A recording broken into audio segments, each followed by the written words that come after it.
I'm so pissed off right now that I know for a fact that Joe Biden's working for the Confederacy to undermine this democracy after I just learned about the 14th Amendment, Section 3 of the U.S. Constitution, which forbids people from being senators and congressmen not only for participating in an insurrection, even aiding or comforting insurrectionists. While the American people are just now finding out about this part of the Constitution, you know who knew for sure? Joe Biden, when he put his hand on the Bible, lied to the American people and to God himself when he promised to uphold the Constitution. He's not forbidding them from office. He's telling us not to question the intentions of terrorists and giving them a goddamn pen to vote on the legislation that affects you and me. George Bush might not have negotiated with terrorists, but Joe Biden sure as hell does, as he allowed them to water down the infrastructure bill till it was a shadow of what it used to be. He gave them a rubber stamp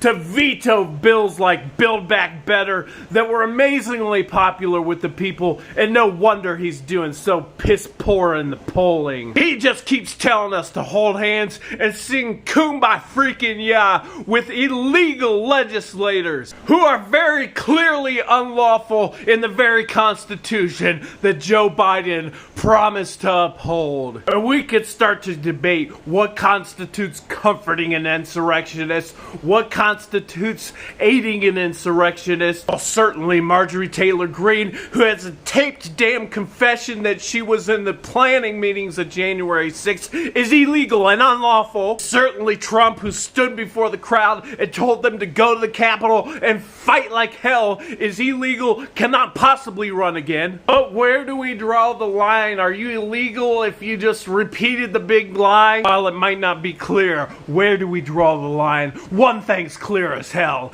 Every legislator who objected to our votes is guilty of aiding and comforting insurrectionists. They are unlawful. They are illegal. We cannot be required to negotiate with terrorists. They cannot possibly be allowed to vote on legislation that affects the American people like you and me. And at this point, we have to wonder, is Joe Biden himself comforting insurrectionists when he tells us not to question their intention? Allowing these illegal legislators to vote on laws, allowing them into federal buildings, sending America into a constitutional goddamn crisis. You may not be able to handle the truth that America's already in a civil war and the American people are losing because Joe Biden refuses to honor his oath and uphold the Constitution.